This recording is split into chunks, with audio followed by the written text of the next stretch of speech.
Boy, boy, you know you really turn me on. Boy, boy. Takže čauky lidi, já vás vítám u dnešního let's play ze hry Shakes and Fidget. Dneska se koukneme na S17 a na S16, protože tam budeme mít dvojité splachování. Tak se koukneme do čarou obchodu, jestli nám tam něco nepadne dobrýho, asi na sebe asi těžko, tady to koupíme. Potom zbrojka, pochybuju, 330, jo, to je stejný.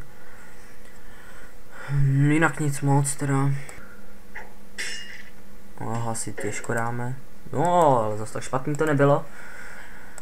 A dáme si arénku, to zase proserem, tak ne. A jde se na to splachování. Tak, hodím tam nějakýho zmrda. A 600.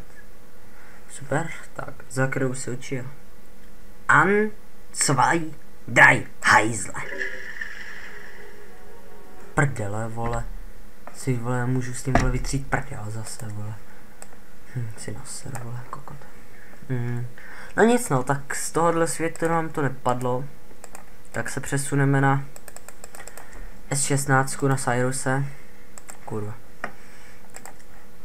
A tam doufám, že aspoň něco padne, protože jsem chtěl Chicken Mastera a ono velký hovno. No ještě tam něco musím hodit za hovno.